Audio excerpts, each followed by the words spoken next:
السلام علیکم ورحمۃ اللہ وبرکاتہ۔ امید ہے کہ آپ تمام حضرات بخیر و عافیت سے ہوں گے۔ آپ تمام حضرات کی خدمت میں بہت اہم مسئلہ لے کر حاضر ہوا ہوں، جو نماز جنازہ کے صفوں کے بارے میں لوگوں کی ایک غلط فہمی ہے، اس کے بارے میں آپ خود سنیے مفتی سعید احمد صاحب پالنپوری رحمۃ اللہ علیہ کی زبانی۔ حدیث شریف میں ہے، حدیث شریف میں سرکار دو عالم صلی اللہ تعالی علیہ وسلم کا ارشاد ہے کہ جس میت کی نماز جنازہ 3 صفیں پڑھیں اور وہ سچے دل سے میت کے لیے سفارش کریں، گناہوں کی بخشش مانگیں، تو اللہ اس کی بخشش فرما دیں۔ ایک حدیث تو یہ ہے کہ 3 صفیں۔ ایک دوسری حدیث شریف کے الفاظ یہ ہیں کہ جس میت کا جنازہ 100 آدمی یا زیادہ جنازہ پڑھیں اور اس کے لیے سچے دل سے سفارش کریں اللہ سے کہ خدایا اس میت کو بخش دیجئے، تو اللہ اسے بخش دے۔ سچے دل سے سفارش، جھوٹے دل سے نہیں۔ یہ جو 3 صفیں اور 100 یا زیادہ آدمی، دونوں حدیثوں کا ایک مطلب ہے، کیونکہ عام طور پر 3 صفوں میں 100 آدمی ہوتے ہیں، ان کی 3 صفیں بنتی ہیں۔ اور ہمارے گجراتی بھائیوں نے جو ایکی بیکی کا مسئلہ نکالا ہے، پتہ نہیں یہاں کینیڈا میں ایکی بیکی کا مسئلہ ہے یا نہیں، برطانیہ میں، برٹش میں تو یہ بہت ایکی بیکی کا مسئلہ چلا ہوا ہے گجراتیوں میں، کہ تمام صفیں اوڈ ہونی چاہیے، طاق صفیں ہونی چاہیے، کہ 3 صفیں ہوں یا 5 ہوں یا 7 ہوں یا 11 ہوں یا 13 ہوں، 12 صفیں ہوں گی تو کہتے نہیں 13 کرو۔ یہ جو ایکی بیکی کا مسئلہ ہمارے گجراتی بھائیوں نے نکالا ہے، یہ اس حدیث شریف سے نکالا ہے، حالانکہ اس حدیث شریف کا یہ مطلب ہے ہی نہیں۔ 3 صفوں کا مطلب ہے اچھی خاصی تعداد، جس کا دوسری حدیث میں ذکر آیا کہ 100 یا زیادہ آدمی، یہ مطلب ہے ان 3 کا، 3 صفوں کا۔ اور تھوڑے ہوں، مثلا 15 آدمی ہوں، 15 ہوں، تب بھی 3 صفیں تو بنانی چاہیے۔ اور یہ 3 صفیں کیوں بنانی ہیں؟ اس حدیث شریف کے جو راوی صحابی ہیں، وہ صحابی ایسا کرتے تھے کہ اگر کسی جنازے میں جنازہ پڑھنے والے کم ہوتے تھے تب بھی ان کو 3 صفیں بناتے تھے اور اللہ کے فضل سے امید باندھتے تھے کہ اللہ بخش دیں۔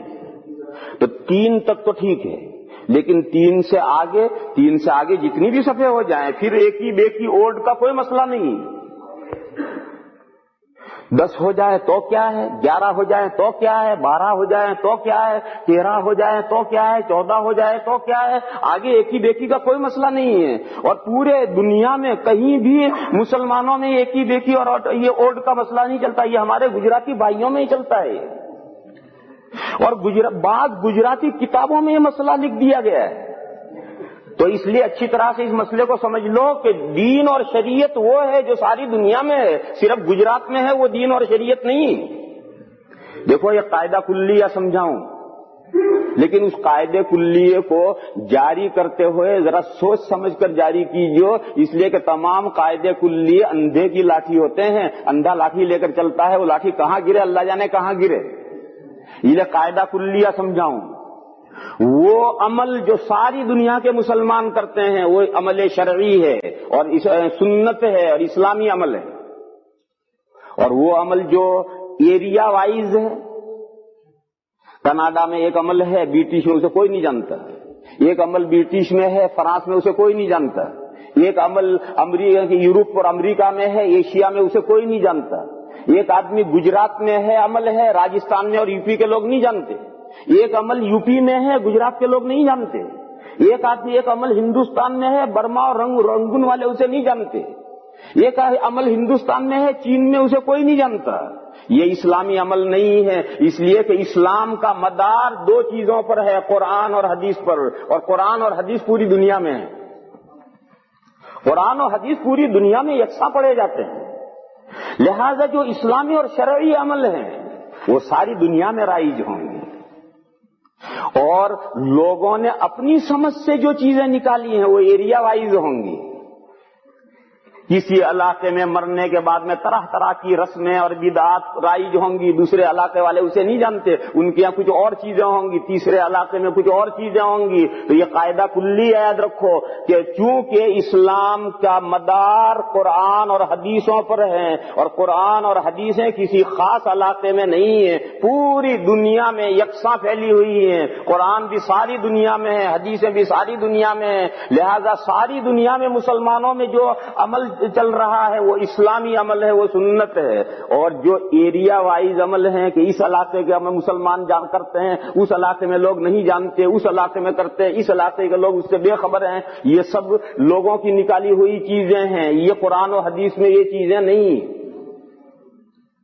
تو اب آپ دیکھیے، آپ عرب کے کسی جنازے میں جا کر شریک ہوئیے تو آپ کو یہ دو چیزیں ملیں گی. نماز جنازہ، ساری دنیا میں مسلمان نماز جنازہ پڑھتے ہیں، کوئی دنیا کا ایسا خطہ نہیں ہے جہاں مسلمان نماز جنازہ نہ پڑھتے ہیں. معلوم ہے نماز جنازہ شرعی چیز ہے.